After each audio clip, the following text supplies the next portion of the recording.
তোমরা যারা এই বছর জাতীয় বিশ্ববিদ্যালয়ের অধীনে অনার্স দ্বিতীয় বর্ষ পরীক্ষায় রাষ্ট্রবিজ্ঞান বিভাগ থেকে অংশগ্রহণ করছো, তাদের জন্য আজকের ক্লাসটা খুবই গুরুত্বপূর্ণ। এটা হলো 2024 সালের পরীক্ষা, তবে পরীক্ষাটা অনুষ্ঠিত হচ্ছে 2025 সালে। আজকের ক্লাসে আমি তোমাদের বাংলাদেশের রাজনৈতিক অর্থনীতি বিষয়টা শর্ট সাজেশন দিব, যার বিষয় কোড 22-19-03। পরীক্ষাটা অনুষ্ঠিত হবে 29 অক্টোবর 2025 সালে বুধবারে এবং পরীক্ষাটা আরম্ভ হবে দুপুর 1টায়। তাহলে চলো ক্লাসটা শুরু করা যাক। প্রথমেই জানিয়ে দিচ্ছি, এই শর্ট সাজেশনটিতে আমি ক বিভাগে মাত্র 56টি প্রশ্ন, খ বিভাগে 13টা প্রশ্ন এবং গ বিভাগে মাত্র 13টা প্রশ্ন দিয়েছি। শিক্ষকতা জীবনের দীর্ঘ অভিজ্ঞতার আলোকে পরিপূর্ণ দায়িত্ব নিয়েই বলছি, এই সাজেশনটি হুবহু অনুসরণ করলে 100% প্রশ্নই কমন পাবে ইনশাল্লাহ।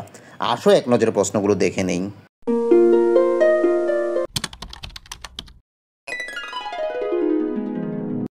আমরা প্রথমে খ বিভাগের সংক্ষিপ্ত প্রশ্নগুলো দেখব।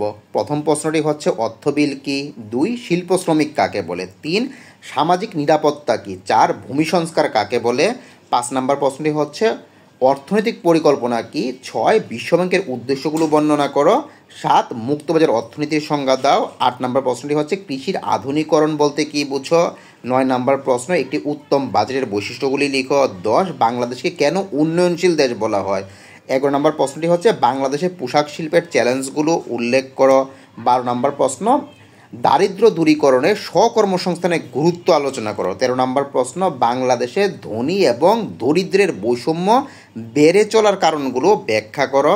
তো তোমরা যারা দুর্বল স্টুডেন্ট, যারা এই শেষ পর্যায়ে এসে পড়াশোনাটা শুরু করেছো, তারা 1 থেকে আরম্ভ করে এই যে তোমার অর্থবিল থেকে আরম্ভ করে একেবারে তোমার বাংলাদেশের ধনী এবং দারিদ্রের বৈষম্য বেড়ে চলার কারণগুলো উল্লেখ করো। এই যে এই প্রথম 13টা প্রশ্ন পড়লে অবশ্যই কম করে হলো 5টা প্রশ্ন অবশ্যই কমন পাবা।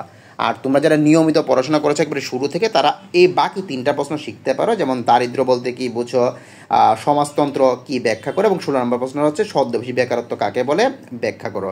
তো তোমরা যারা প্রথম 1 থেকে আরম্ভ করে 16 পর্যন্ত প্রশ্নগুলো পড়বা, আমি অনলাইনে তোমাকে কথা দিচ্ছি, তুমি অবশ্যই কম করে হলো 6টা থেকে 7টা প্রশ্ন হুবহু এইখান থেকে কমন পাবা। আচ্ছা, তো যারা দুর্বল বা যারা নতুন পড়াশোনা আরম্ভ শুরু করেছো, তাদেরও ভয় পাওয়ার কারণ নেই। তারা শুধু 1 থেকে আরম্ভ করে 1 থেকে 13 পর্যন্ত পড়বা, তারা অবশ্যই 5টা প্রশ্ন অবশ্যই কমন পাবা।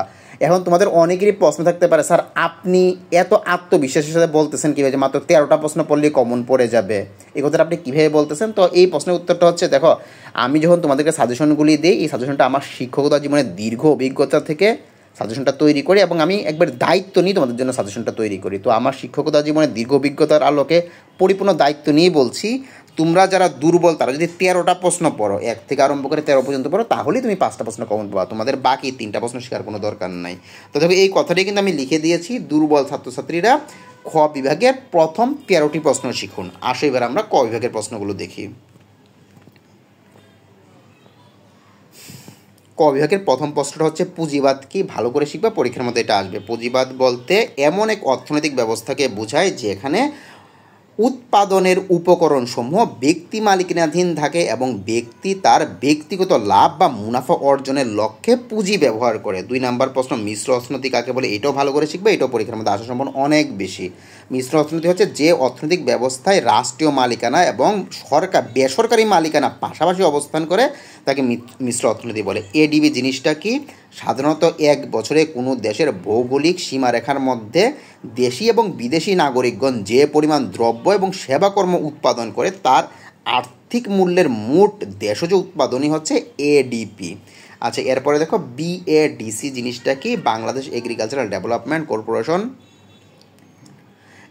এটাকে বিএডিজি বলে সংক্ষেপে, হলো বাংলাদেশের কৃষির উন্নয়নের লক্ষ্যে গঠিত একটা প্রতিষ্ঠান। আচ্ছা, এরপরে দেখো কর জিনিসটা কি, ভালো করে শিখবে, এটা পরীক্ষার মধ্যে আসবে। কোনরূপ প্রত্যক্ষ সুবিধার আশা না করে জনগণ বাধ্যতামূলকভাবে সরকারকে যে অর্থ প্রদান করে সেটাই কর। এরপরে দেখো আবগারি শুল্ক জিনিসটা কি, অনেক বেশি গুরুত্বপূর্ণ, এটা পড়বা, পরীক্ষার মধ্যে এটা আসবে।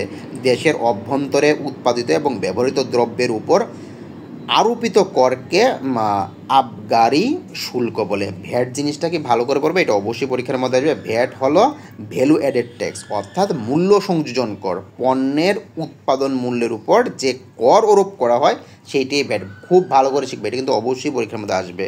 এরপরে ফি জিনিসটা কি, কোনো বিশেষ সেবা পাবার আশায় ব্যক্তি বা প্রতিষ্ঠান কর্তৃক সরকারকে প্রদত্ত অর্থটাই হচ্ছে বিল। অনুদান জিনিসটা কি, দাতাদেশ এবং সংস্থা কর্তৃক প্রদত্ত যে সাহায্য পরিশোধ করতে হয় না সেইটি হচ্ছে অনুদান। এরপরে দেখো বিশ্বায়ন জিনিসটা কি, তো বিশ্বায়ন সংজ্ঞাটা পড়ার আগে আমি তোমাদেরকে একটা বিষয়টা বলতেছি। বিশ্বায়ন কিন্তু দেখবা তোমরা এক এক জায়গার মধ্যে এক এক ধরনের ভাবে তোমার বিশ্বায়নের সংজ্ঞাটা দিয়েছে। তো এইখানে যে সংজ্ঞাটা দেওয়া হয়েছে সেটা রাজনীতির সাথে জড়িত এবং অর্থনীতির সাথে জড়িত, দুইটা মিলিয়ে যেভাবে লেখলে বিশ্বায়নের সংজ্ঞাটা বেশি উপযুক্ত হবে ঠিক সেভাবেই সংজ্ঞাটা দেওয়া হয়েছে।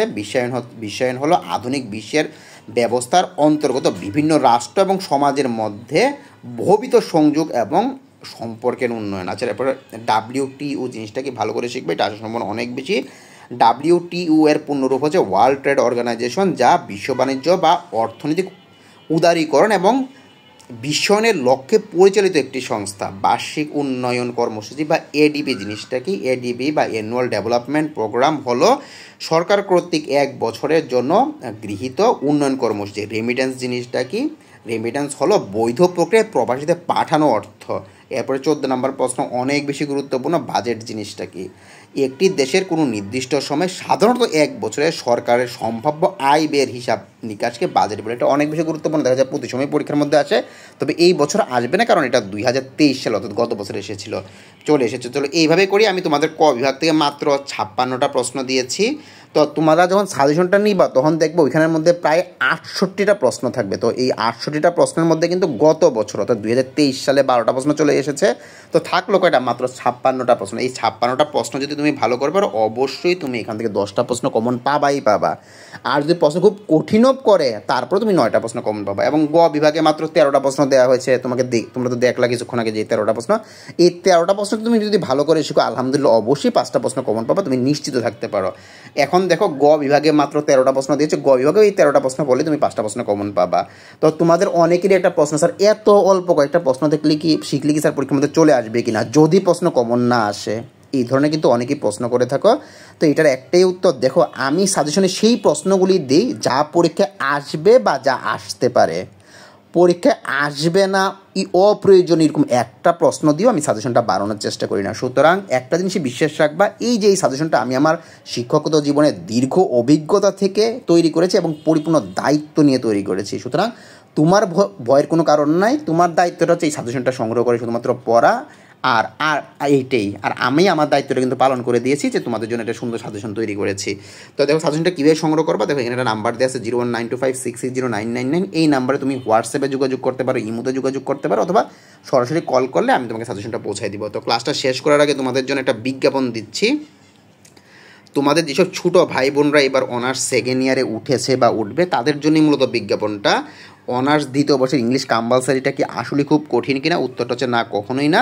বাংলাদেশের যে কোনো প্রান্ত থেকে অনলাইনে জাকারিয়া স্যারের সাথে ক্লাস করে দেখুন, ইংরাজি কত আনন্দের সাথে এবং সহজে শেখা যায়। এবং এখানে দেখো আমার নাম্বারটা দেওয়া আছে। এখন তুমি কেন এত সহজ ইংরেজিটা শিখতে পারবা, এটার কারণটা হচ্ছে তোমরা যারা অনেক বেশি দুর্বল তারা সম্পূর্ণ এককভাবে অনলাইনে আমার কাছে ক্লাসটা করতে পারবা। তোমরা যারা চাকরিজীবী বা গৃহিণী আসো তোমরা সুবিধাজনক যে কোনো সময় ক্লাস করতে পারবে এবং তোমাদেরকে যে নোটগুলি দেওয়া হবে সেগুলি খুবই সহজ ভাষায় লেখা থাকবে এবং খুব তথ্যবহুল থাকবে, যার কারণে তোমরা খুব সহজেই ভালো একটা রেজাল্ট করতে পারবা। এবং তুমি ক্লাসটা তোমার হাতে থাকা স্মার্টফোন দিয়ে করতে পারবা। এবং তোমার ভয় পাওয়ার কারণে স্যার আমি তো অনেক বেশি দুর্বল, আমি শিখতে পারবো কিনা, তুমি কীভাবে শিখতে পারো সেই দায়িত্বটা আমার। তোমার দায়িত্বটা হচ্ছে আমাকে হোয়াটসঅ্যাপে কল করে, এইটাই তোমার আপাতত দায়িত্ব। আসো এবার আমরা ক্লাসটা শেষ করার আগে আবারও একটা কথা বলছি। তো এই শেষ পর্যায়ে এসে একজন শিক্ষক হিসেবে তোমাদেরকে অবশ্যই একটাই পরামর্শ থাকবে, তোমরা যারা ভিডিওটা দেখছো সাথে সাথে আমার এই হোয়াটসঅ্যাপ নাম্বারে যোগাযোগ করে বা ইমোতে যোগাযোগ করে বা সরাসরি কল করে এই নাম্বারে কল করে সাজেশনটা নিয়ে ফেলবা। কারণ এই সাজেশনে আমি ক বিভাগ থেকে মাত্র 56টা প্রশ্ন দিয়েছি, এই 56টা প্রশ্ন পড়লেই তুমি 10টা প্রশ্ন কমন থাকবে আলহামদুলিল্লাহ। এবং খ বিভাগে মাত্র 13টা প্রশ্ন দিয়েছি, এই 13টা প্রশ্ন পড়লেই তুমি 5টা প্রশ্ন কমন পাবা। এবং গ বিভাগে মাত্র 13টা প্রশ্ন দিয়েছি, এই 13টা প্রশ্ন থেকেই তুমি 5টা প্রশ্ন অবশ্যই কমন পাবা। আর এই সাজেশনটা থেকে ভয়ের কোনো কারণ নাই, কারণ এটা আমার শিক্ষকতা জীবনের দীর্ঘ অভিজ্ঞতা থেকে তৈরি করেছি এবং আমি দায়িত্ব নিয়ে তৈরি করেছি। সুতরাং যখনই তোমার ভিডিওটাই চোখে পড়বে হোয়াটসঅ্যাপে যোগাযোগ করে বা ইমোতে যোগাযোগ করে বা সরাসরি কল করে সাজেশনটা নিয়ে ফেলবা। তোমাদের সবার পরীক্ষা ভালো হোক, এই শুভকামনা রইল।